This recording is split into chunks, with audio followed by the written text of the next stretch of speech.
Hello students, welcome to RS education centre inter college online classes. आज हम लोग chapter पढ़ रहे हैं रासायनिक बल की। इंग्लिश में इसको कहते हैं केमिकल काइनेटिक्स। आज हम लोग इसी को आगे कंटिन्यू करेंगे। कल हमने क्या बताया था, सक्रियण ऊर्जा मतलब आर्हेनियस समीकरण से संबंधित कुछ क्वेश्चन कराए थे। ओके, आज हम लोग उसी के आगे पढ़ेंगे आणविकता। ठीक है, आणविकता क्या होती है? कोई रिएक्शन लिखी है तो उसमें पूछेगा कि परमाणु मतलब किसी रिएक्शन की आणविकता बताइए, तो किस प्रकार से हम लोग उसकी आणविकता बता सकते हैं। ठीक है, तो अगर मान लीजिए कोई रिएक्शन लिखी है, जैसे ये रिएक्शन लिखी है ये रिएक्शन नहीं, सिंपल रिएक्शन है। ये रिएक्शन लिखी है H2 + I2 gives twice HI। अब कह रहा इस रिएक्शन की आणविकता आपको बताइए। ठीक है, तो इस रिएक्शन की जो आणविकता होगी वो 2 होगी। मतलब आणविकता किस तरीके से निकालते हैं? किसी अभिक्रिया में जो अभिकारक के पद होते हैं, अभिकारक के जो अणु होते हैं, वो अणु जब आपस में एक दूसरे से टकराते हैं, जितने नंबर अणुओं की संख्या, अभिकारक अणुओं की जो संख्या होती है, ठीक है, उन अणुओं की जो संख्या होती है वही क्या कहलाती है? आणविकता कहलाती है। ठीक है, किसी अभिक्रिया में प्रारंभिक पद में, ठीक है, अभिकारक अणुओं की संख्या क्या कहलाती है? उस अभिक्रिया की आणविकता कहलाती है। ठीक है, इसी को हम लोग आणविकता कहते हैं। आणविकता एक अणु हो सकती है, द्विअणु हो सकती है, त्रिअणु हो सकती है, 3 तक होती है आणविकता। ठीक है, जैसे ये अभिक्रिया होगी, इसकी आणविकता कितनी होगी? इसकी आणविकता मान लीजिए n बराबर कितनी होगी? 2। इसकी आणविकता होगी 2। ठीक है, एक रिएक्शन हमारी है PCl5 से बन रहा है PCl3 और Cl2, तो इसकी आणविकता कितनी है? एक ही अणु भाग ले रहा है, अभिकारक इससे मतलब नहीं है जो उत्पाद बन रहा है, जितने अभिकारक होते हैं, ठीक है, तो जितने अभिकारक के अणु होते हैं वही उसकी आणविकता कहलाती है। तो इसमें अभिकारक के अणु कितने हैं? इसमें अभिकारक अणु टोटल अणु कितने हैं? 5। ये नहीं देखना कि ये 5 है, टोटल अणु कितने हैं? 2, सॉरी एक अणु है। इसमें कितने हैं? एक ये हो गया, एक ये हो गया, 2।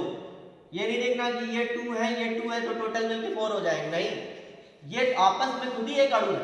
ओके, अगर इसके बगल में कुछ लिखा है 2, 3, 4 तो वो उसको गिना जाएगा, लेकिन इनको बेस वालों को नहीं गिना जाएगा। ठीक है, तो इसकी आणविकता कितनी हो गई? 1। एक क्वेश्चन है, क्या किसी अभिक्रिया की आणविकता 0 हो सकती है? नहीं, क्योंकि अगर अभिकारक अणु नहीं होगा तो अभिक्रिया होगी कहां से? तो अभिक्रिया की आणविकता कभी भी 0 नहीं होगी।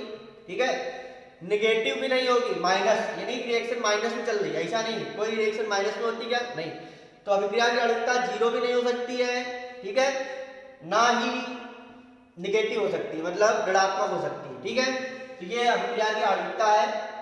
अब इसके नोट्स हम आपको लिख के भेज देंगे। ठीक है, ओके, तो आगे हम लोग डिस्कस करेंगे अभिक्रिया की कोटि। अभिक्रिया की कोटि मतलब ऑर्डर ऑफ रिएक्शन, इंग्लिश में इसको ऑर्डर ऑफ रिएक्शन कहते हैं। ठीक है, तो अभिक्रिया की कोटि हम लोग किस तरीके से, पहली बात है अभिक्रिया की कोटि हम लोग निकाल नहीं सकते, इसको हम लोग एक्सपेरिमेंटली मतलब प्रयोगात्मक परीक्षण द्वारा निकाला सकता है। ठीक है, तो अभिक्रिया कोटि क्या है? मान लिया कोई रिएक्शन, हमने मान ली ये रिएक्शन दी है, ठीक है, तो इसके अभिकारक अणु N1 है, N2 भी, तो उत्पाद के अणु M1 से M2 है। तो अभिक्रिया का वेग, अब ये अभिक्रिया का वेग जो है ये आप लोग एक्सपेरिमेंटली निकाल सकते हैं कि किस अभिक्रिया का वेग में कितना परिवर्तन हो रहा है। ठीक है, तो अभिक्रिया का वेग मान लिया ये है कि A में इतना चेंज हो रहा है, N1, B में इतना चेंज हो रहा है। तो अभिक्रिया की कोटि क्या होगी? जितना परिवर्तन होता है मतलब जितनी उसकी पावर आएगी, जो उसकी पावर होती है, ठीक है, उन पावर का जो एडिशन मतलब सम होता है, योगफल, वही उसकी क्या होती है? अभिक्रिया की कोटि। ठीक है, तो ये अभिक्रिया की कोटि होती है। इसके लिए आपको अभिक्रिया का वेग नियम मतलब वेग नियम पता होना चाहिए। ठीक है, तभी आप लोग अभिक्रिया की कोटि को निकाल सकते हैं। अगर वेग नियम नहीं पता है तो नहीं निकाला सकता है बिना देखे, इसके लिए फिर एक्सपेरिमेंट करना पड़ता है। ठीक है, तो वो आपके कोर्स में नहीं है एक्सपेरिमेंट, बस केवल ये बताया गया है कि मान लो कोई रिएक्शन दी है, अब कहेंगे उस अभिक्रिया की कोटि क्या होगी, उसका वेग का नियम दिया होगा तो पूछेंगे उसका अभिक्रिया कोटि। जैसे क्वेश्चन इस तरीके से आते हैं, किसी अभिक्रिया का वेग नियम ये है, एक ये दिया है और एक ये दिया है, तो इस अभिक्रिया की अगर हम लोग कोटि निकालें तो कितनी आएगी कोटि, कोटि मतलब ऑर्डर कितनी आ जाएगी, केवल इनकी पावर को ऐड करना है, 1/1/2 प्लस 1/2 टोटल कितना 1, तो इसकी अभिक्रिया कोटि कितनी आ जाएगी 1। लेकिन अगर इसकी कोटि निकालें, इसकी अगर हम लोग कोटि निकालें तो कितनी आ जाएगी 1। अब इसमें पावर में कुछ नहीं निकाला तो हम लोग क्या मान लेंगे 1 मान लेंगे, 1 प्लस 1/2 तो ऐड होके कितना आ जाएगा 3/2। एक बात और, अभिक्रिया की कोटि, सबसे पहली बात अभिक्रिया कोटि 0 भी हो सकती है, मतलब शून्य भी हो सकती है, शून्य कोटि, ठीक है, शून्य भी हो सकती है, ठीक है, तो ये टाइप शून्य भी हो सकती है, जबकि अभिक्रिया की आणविकता शून्य नहीं होती है, ठीक है। उसके बाद अभिक्रिया की कोटि भिन्नात्मक भी हो सकती है, जिस तरीके से निकल के आई भिन्नात्मक भी हो सकती है, लेकिन अभिक्रिया की जो आणविकता होती है वो भिन्नात्मक नहीं होती है, ठीक है। और अभिक्रिया की कोटि ऋणात्मक भी हो सकती है, ठीक है, जबकि अभिक्रिया की आणविकता ऋणात्मक नहीं होती, तो ये दोनों में डिफरेंस है। तो इसके टाइप्स होते हैं शून्य कोटि, प्रथम कोटि, प्रथम कोटि, ठीक है। तीसरा है तृतीय कोटि, द्वितीय कोटि, चौथा है तृतीय कोटि, ठीक है। कोर्स में आपके इंटर में केवल सिलेबस यही है, शून्य कोटि, प्रथम कोटि, इसी के बारे में इसके पूरा डीपली इसको एक्सप्लेन किया जाएगा। इसका वेग का फॉर्मूला क्या होता है, इसका वेग का फॉर्मूला क्या होता है, इसके न्यूमेरिकल, इसको आगे एक्सप्लेन किया जाएगा। आप लोग समझ में आ गया कि अभिक्रिया की कोटि किसे कहते हैं। अगर किसी, अब इसके डेफिनेशन सुन लीजिए, किसी अभिक्रिया की कोटि, किसी अभिक्रिया के वेग जो हमारा सांद्रण होता है, अभिकारक के अणुओं में सांद्रण में जितना परिवर्तन अभिक्रिया के बाद होता है वही उसकी अभिक्रिया कोटि कहलाती है, ठीक है।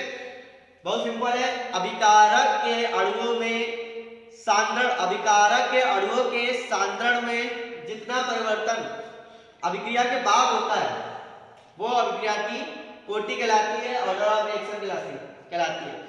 या किसी अभिक्रिया के ज्ञात वेग के नियम में जो अभिकारक अणुओं के सांद्रण के ऊपर जो उनकी पावर्स होती है, उन पावर्स का योगफल अभिक्रिया की कोटि कहलाता है, ठीक है। या ये कह सकते हैं, दूसरी डेफिनेशन ये हो गई। एक डेफिनेशन ये होती है कि किसी अभिकारक अणुओं के सांद्रण में परिवर्तन, जितना परिवर्तन अभिक्रिया के बाद होता है वो अभिक्रिया कोटि कहलाती है। अब यहाँ से देख लेते हैं, शून्य कोटि अभिक्रिया, शून्य कोटि मतलब 0, मतलब अभिकारक के सांद्रण में कोई परिवर्तन नहीं हो रहा है, लेकिन अभिक्रिया चालू है, अभिक्रिया हो रही है, लेकिन अभिकारकों के सांद्रण में कोई परिवर्तन नहीं हो रहा है, ठीक है। प्रथम कोटि में ये वाली क्या होगी, प्रथम कोटि, इसकी कोटि एक निकल के आ रही है, अभिकारक के किसी भी एक अणु के सांद्रण परिवर्तित हो रहा है या दोनों में सांद्रण परिवर्तित हो रहा है, दोनों आधे आधे परिवर्तित हो रहे हैं, तो वो प्रथम कोटि अभिक्रिया होगी।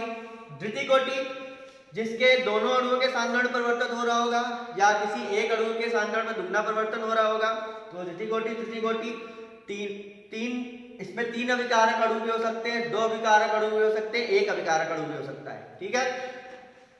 एक अभिकारक अणु में 3 गुना परिवर्तन हो रहा होगा, 2 अभिकारक अणु में कोई भी अपना डबल परिवर्तित हो रहा होगा, वो हो जाएगा क्या तृतीय कोटि में, ओके। तो ये बहुत इंपॉर्टेंट है, ठीक है। इसको आपको समझ में आ गया, इसके नोट्स आपको हम प्रोवाइड करा देंगे कल, ओके।